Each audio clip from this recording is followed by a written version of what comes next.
আসসালামু আলাইকুম, স্বাগত জানাচ্ছি আরটিভির মধ্যাহ্নের সংবাদে। আপনাদের সঙ্গে আছি আমি সিনথিয়া রহমান। নোবেল বিজয়ী অর্থনীতিবিদ ডক্টর মোহাম্মদ ইউনূসের গ্রামীণ কল্যাণকে ৬৬৬ কোটি টাকা দিতে হবে এমন রায় পূর্ণাঙ্গভাবে লিখতে গিয়ে বিব্রত বোধ করেছেন হাইকোর্টের এক বিচারপতি। পরে ৪ আগস্ট দেয়া রায় প্রত্যাহার করে নিলেন হাইকোর্ট।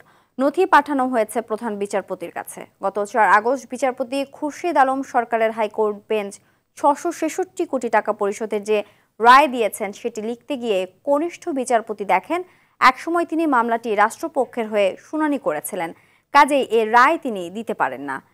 নিয়মানুযায়ী এটি শুনানির জন্য এখন নতুন বেঞ্চ ঠিক করে দেবেন প্রধান বিচারপতি। সেই সঙ্গে গত ৪ আগস্ট ডক্টর ইউনূসের কাছে জাতীয় রাজস্ব বোর্ডের পাওনা ৬৬৬ কোটি টাকা কর দাবির বৈধতা নিয়ে করা রিট খারিজ করে দিয়েছেন হাইকোর্ট।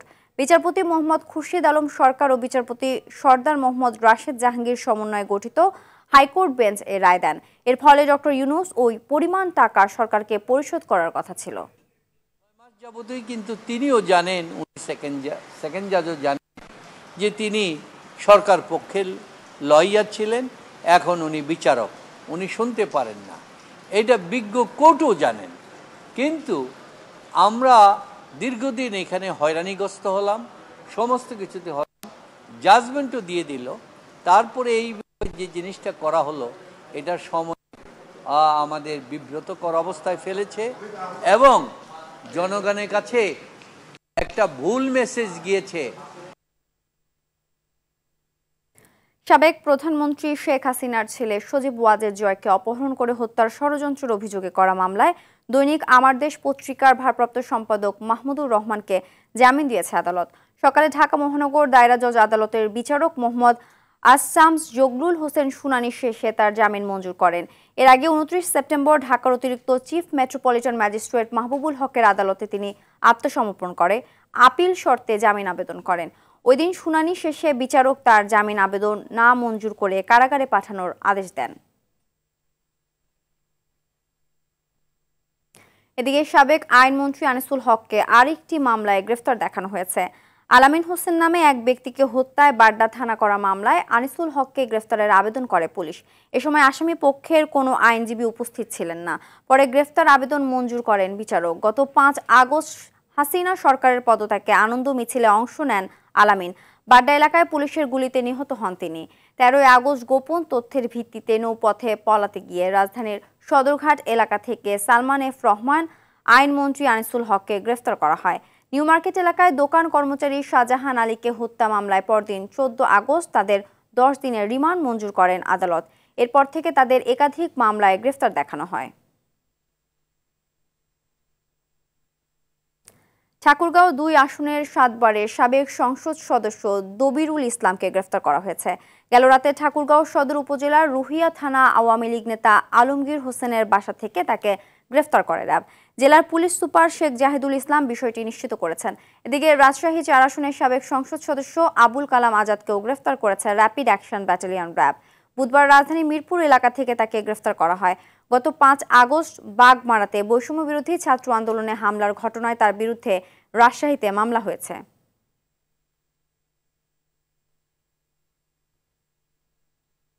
মৌসুমী বায়ু বাংলাদেশের উপর সক্রিয় এবং উত্তর বঙ্গোপসাগরে প্রবল অবস্থায় থাকায় আগামী ৪৮ ঘন্টার মধ্যে উত্তর বঙ্গোপসাগর এলাকায় লঘুচাপ সৃষ্টির সম্ভাবনা রয়েছে। এতে আগামীকাল পর্যন্ত বৃষ্টিপাত থাকার সম্ভাবনা রয়েছে। রাজশাহী, ঢাকা, খুলনা, বরিশাল ও চট্টগ্রাম বিভাগের কোথাও কোথাও পরবর্তী ৪৮ ঘন্টায় ভারী থেকে অতি ভারী বর্ষণ হতে পারে। ভারী বর্ষণের কারণে চট্টগ্রাম বিভাগের পাহাড়ি এলাকার কোথাও কোথাও ভূমিধসের সম্ভাবনা আছে। রাজধানীতে সকাল ৬টা পর্যন্ত ৪৪, চট্টগ্রামে ১২০ ও কক্সবাজারে ১১৪ মিলিমিটার বৃষ্টি হয়েছে। সকাল থেকে ভোগান্তি মাথায় নিয়ে অফিসে যেতে হচ্ছে সাধারণ মানুষকে। নগরীর বিভিন্ন সড়কে দেখা দিয়েছে যানজট। এদিকে চট্টগ্রাম, কক্সবাজার, মোংলা ও পায়রা সমুদ্র বন্দরকে ৩ নম্বর সতর্ক সংকেত দেখিয়ে যেতে বলা হয়েছে।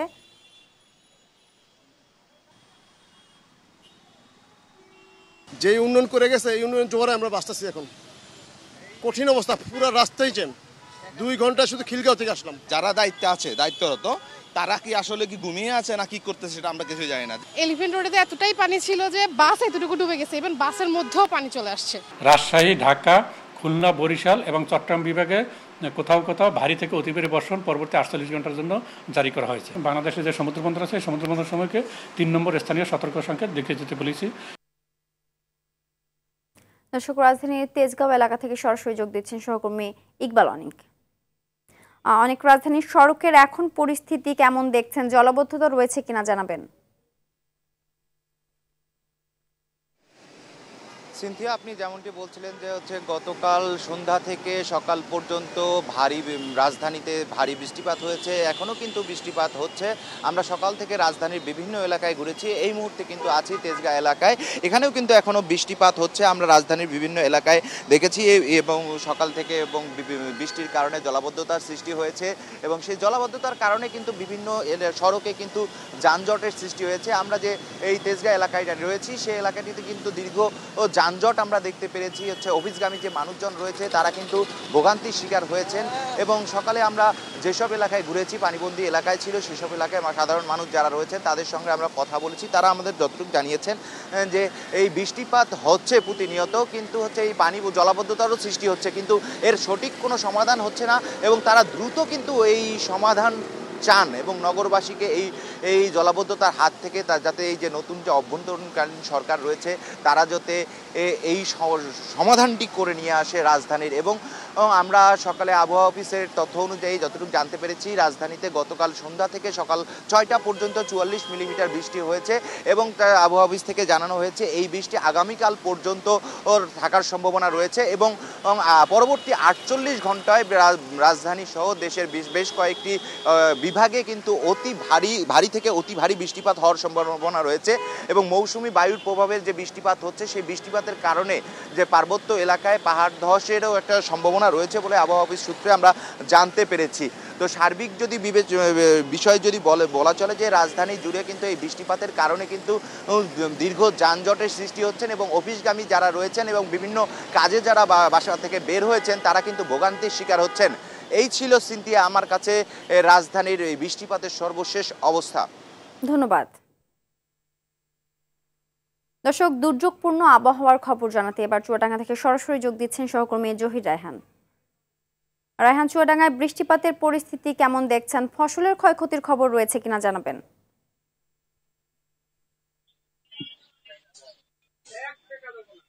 জি সিনথিয়া, সংবাদের দর্শকদের আপনি যেমনটি জানাচ্ছিলেন আসলে আজকে কিন্তু সকাল থেকেই গুড়ি গুড়ি বৃষ্টি হচ্ছে, চুয়াডাঙ্গায় থেমে থেমে বৃষ্টি হচ্ছে।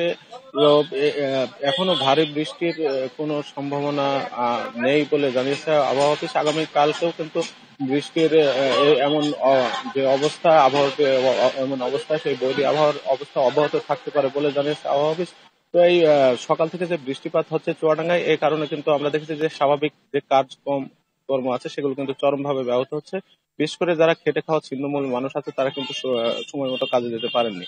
এছাড়া আপনি ফসলের ক্ষয়ক্ষতির যে বিষয়টা বলছেন সেটা হচ্ছে গত 1 সপ্তাহ আগে বা কোনো যে বৃষ্টি হয়েছিল তাতে কিন্তু ফসলের ব্যাপক ক্ষয়ক্ষতি হয়েছে। তো ক্ষয়ক্ষতির পরিমাণ যেটা নিরূপণ করছে কৃষি অফিস সেটা হচ্ছে 4,100 হেক্টর জমি কিন্তু ফসল আক্রান্ত হয়েছে। তো আগামীকালকে আসলে কৃষি অফিস জানাতে পারবে যে আসলে এই কত হেক্টর জমির ফসল আক্রান্ত হয়েছে হবে এই বৃষ্টিপাতের কারণে। আর যে আরেকটা তথ্য দিয়ে রাখি, এই বৃষ্টিপাতের কারণে কিন্তু ব্যাংকের যে কার্যক্রম সেটা কিন্তু চরমভাবে ব্যাহত হচ্ছে। সকাল থেকে যে ব্যাংকগুলোতে অনেক ভিড় থাকে সেই ব্যাংকগুলোতে কিন্তু ভিড় একেবারে নেই বললে চলে। আর শিক্ষা প্রতিষ্ঠান যেগুলো আছে সেগুলো কিন্তু সকাল থেকে বৃষ্টি হওয়ার কারণে কিন্তু আমরা দেখেছি যে শিক্ষার্থীরা সময় মতো স্কুলে বা কলেজে যেতে পারেননি। আর রাস্তাঘাটে একেবারেই যে জনগুরুত্বপূর্ণ এলাকা সেগুলো ফাঁকা দেখা যাচ্ছে। তো সিনথিয়া, এই ছিল চুয়াডাঙ্গা থেকে আমার কাছে সর্বশেষ। ধন্যবাদ। মারাত্মক ডেঙ্গুর প্রাদুর্ভাবের মুখোমুখি বাংলাদেশ। ডেঙ্গুর ভাইরাস বহনকারী মশায় সয়লাব বাংলাদেশের প্রতিটি এলাকা। হাসপাতালগুলোতে প্রতিনিয়ত ভিড় বাড়ছে, আক্রান্তদের বাড়ছে মৃত্যুর সংখ্যাও। গত 24 ঘন্টায় নতুন করে মারা গেছেন 8 জন। এ নিয়ে গত 2 মাসে 163 জন ডেঙ্গু আক্রান্ত হয়ে মারা গেছেন। এ সময় হাসপাতালে ভর্তি হন প্রায় 17,000 মানুষ। স্বাস্থ্য অধিদপ্তরের হিসাব মতে এখনও সারা দেশের বিভিন্ন সরকারি বেসরকারি হাসপাতালে প্রায় 4,000 ডেঙ্গু রোগী ভর্তি আছে। বিশেষজ্ঞরা বলছেন এডিস নিধন কার্যক্রম মুখ থুবড়ে পড়ায় এ পরিস্থিতি।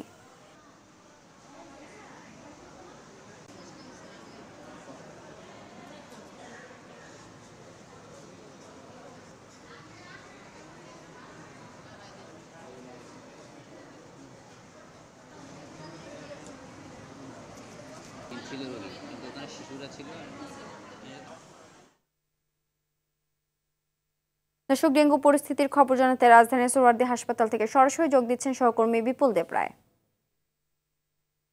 বিপুল, প্রতিদিনই ডেঙ্গু সংক্রমণ বাড়ছে, কারণ হিসেবে চিকিৎসকরা কি বলছেন? এছাড়া সচেতনতা বাড়াতে কি পদক্ষেপ নিতে বলা হয়েছে জানাবেন।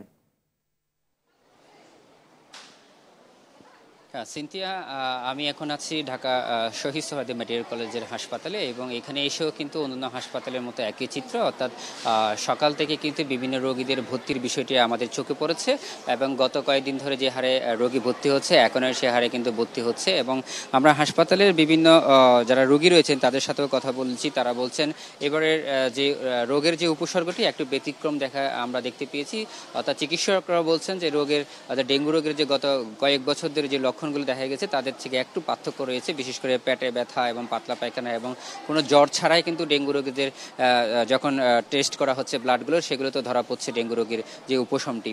এবং এখানকার ডাক্তাররা বলছেন যে আসলে তারা এখানে যারা রোগীরা রয়েছে তাদেরকে সেবা দিয়ে ভালো করার জন্য যথেষ্ট পরিমাণ চেষ্টা করছেন এবং তাদেরকে শুশ্রূষা করে কিন্তু তাকে বাড়িতে পাঠানোর চেষ্টা করা হচ্ছে। সেই সাথে চিকিৎসকরা বলছেন যে আসলে এই ডেঙ্গু রোগটিকে যদি প্রতিরোধ করতে হয় তাহলে সচেতনতা বৃদ্ধি করতে হবে এবং সচেতনতা বৃদ্ধির কোনো ঘাটতি থাকলে কিন্তু আসলে এটি নিয়ন্ত্রণ করা খুব কষ্টসাধ্য। সেই সাথে ওনারা বলছেন যে প্রত্যেকটা মানুষকে আরও বেশি সচেতন হয়ে তার আশপাশের এলাকাগুলো পরিষ্কার পরিচ্ছন্ন রাখতে হবে এবং ডাক্তারদের পরামর্শ নিতে হবে। সেই সাথে এখানে বেশ কিছু আমরা বিষয় জটিলতা, বেশ কিছু রোগী দেখেছি যে রোগীগুলোর রক্তক্ষরণ হচ্ছে। এই রক্তক্ষরণের বিষয়টি ডাক্তাররা বলছেন যে আসলে এটা অনেকটা সচেতনতার অভাব, কারণ ডেঙ্গু রোগে আক্রান্ত হওয়ার পরে যখন অনেকগুলো হাসপাতালে বিভিন্ন জায়গায় ঘোরাঘুরি করার পরে একদম লাস্ট স্টেপে এসে যখন হাসপাতালে ভর্তি করানো হয় তখন কিন্তু এই রোগীগুলোর এমন ঘটনাগুলো ঘটছে। তাই ওনারা বলছেন ডেঙ্গু রোগে আক্রান্ত হওয়ার আগেই কোনো উপসর্গ লক্ষণ যখন দেখা যায় তখন নিকটস্থ কোনো চিকিৎসকের পরামর্শ নিয়ে অতি দ্রুত চিকিৎসা সেবা নেওয়ার জন্য তারা এই পরামর্শ দিয়েছেন। সিনথিয়া, এই ছিল আমার কাছে সর্বশেষ তথ্য। ধন্যবাদ। অন্তর্বর্তী সরকারের নেয়া পদক্ষেপে বাজারে জিনিসপত্রের দামও বিভিন্ন সেবা ব্যয় কমছে। আগস্টের মতো সদ্য সমাপ্ত সেপ্টেম্বরেও মূল্যস্ফীতি কমেছে। বাংলাদেশ পরিসংখ্যান ব্যুরো BBS এর হালনাগাদ প্রতিবেদন বলছে সেপ্টেম্বরের সার্বিক মূল্যস্ফীতি 9.92% নেমে এসেছে, যা আগস্টে ছিল 10.49%। অর্থাৎ এক মাসের ব্যবধানে মূল্যস্ফীতি 0.57% কমলো। এদিকে সেপ্টেম্বরে দেশের রেমিটেন্স এসেছে 2,405 মিলিয়ন মার্কিন ডলার, যা গত বছরের একই মাসের তুলনায় 80.20% বেশি। কেন্দ্রীয় ব্যাংকের তথ্য অনুযায়ী সেপ্টেম্বরে রেমিটেন্সের এই প্রবাহ আগের মাসের তুলনায় 8.12% বেশি। চলতি 2024-25 অর্থ বছরের জুলাই থেকে সেপ্টেম্বর পর্যন্ত প্রবাসী বাংলাদেশিরা মোট 6,543 মিলিয়ন মার্কিন ডলার রেমিটেন্স পাঠিয়েছেন। গত অর্থ বছরের একই সময়ে রেমিটেন্স এসেছিল 4,907 মিলিয়ন মার্কিন ডলার।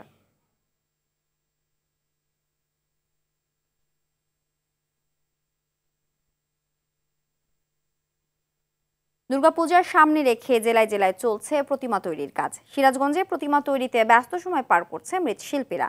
দর্শক, দুর্গাপূজা ঘিরে সিরাজগঞ্জের পরিস্থিতি জানাতে সরাসরি যোগ দিচ্ছেন সহকর্মী সাজিরুল ইসলাম সঞ্চয়। আর সঞ্চয়, সিরাজগঞ্জের মণ্ডপগুলোতে পূজার সার্বিক প্রস্তুতি কি দেখছেন জানাবেন।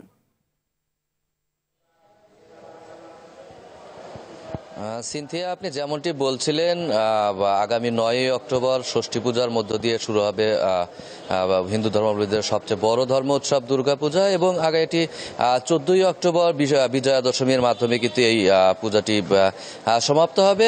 যদিও গতকালকে আসলে মহালয়ার মধ্য দিয়ে কিন্তু ইতিমধ্যেই পূজার যে আনন্দধ্বনি সেটি কিন্তু ছড়িয়ে পড়েছে। আমি এই মুহূর্তে রয়েছি সিরাজগঞ্জের কেন্দ্রীয় মন্দিরে। আপনাদেরকে আমি যদি একটু দেখাতে চাই যে এখানে ইতিমধ্যেই পূজার যে প্রস্তুতি, অর্থাৎ প্রতিমা ত্রিনয়নী দশভুজা মা দেবী দুর্গার যে প্রতিমা, সেটি কিন্তু ইতিমধ্যেই প্রস্তুতি মন্দিরগুলোতে প্রতিমা প্রস্তুতি শেষের দিকে।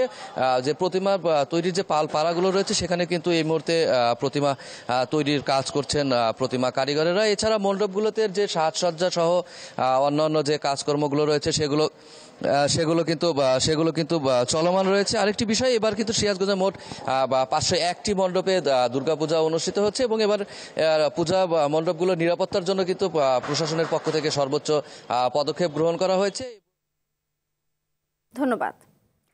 মধ্যাহ্নের সংবাদ এ পর্যন্ত। সবশেষ সংবাদ জানতে যে কোনো মোবাইল ফোন থেকে 24141 নম্বরে ডায়াল করুন। দুপুরের সংবাদ পৌনে 2টায় দেখার আমন্ত্রণ রইল। ধন্যবাদ সবাইকে।